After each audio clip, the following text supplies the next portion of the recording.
ഞാൻ ഇന്നൊരു വീഡിയോ കണ്ടു. നിങ്ങളും ചിലപ്പോൾ ആ ഒരു വീഡിയോ കണ്ടിട്ടുണ്ടാകും.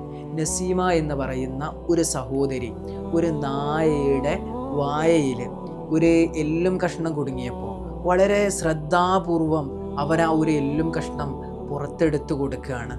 പിന്നീട് കാണുന്ന വേറെ ഒരു വീഡിയോ, ആ സഹോദരിയെ തേടിയിട്ട് ആ നായ വീട്ടിലേക്ക് കടന്നു വരുന്ന ഒരു രംഗമാണ്. വല്ലാത്ത ആനന്ദകരമായിട്ടുള്ള ഒരു രംഗമായിരുന്നു അത് എന്ന് പറയാം. നിങ്ങൾ ആലോചിച്ച് നോക്ക്.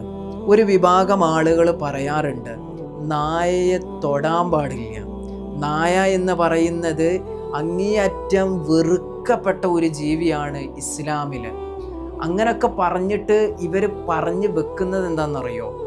ഇതുപോലെയുള്ള മൃഗങ്ങളോട് ക്രൂരമായിട്ട് പെരുമാറാനാണ് ഇസ്ലാം യഥാർത്ഥത്തിൽ ഈ ലോകത്തിലുള്ള ആളുകളെ പഠിപ്പിച്ചുകൊണ്ടിരിക്കുന്നത് എന്നാണ്. അതാരാണ് പറയുന്നത് എന്ന് നിങ്ങൾക്കും അറിയാം, എനിക്കും അറിയാം. യുക്തിവാദികളടക്കമുള്ള അല്ലെങ്കിൽ ആ ഗണത്തിൽപ്പെടുന്ന ചില ആളുകളാണ്. എന്നാൽ പലർക്കും എന്താണ് യാഥാർത്ഥ്യമെന്ന് അറിയൂല എന്നുള്ളതാണ്. അവരല്ലെങ്കിൽ അതിനെക്കുറിച്ച് പഠിക്കാൻ അവർ തയ്യാറാകുന്നില്ല എന്നുള്ളതാണ്.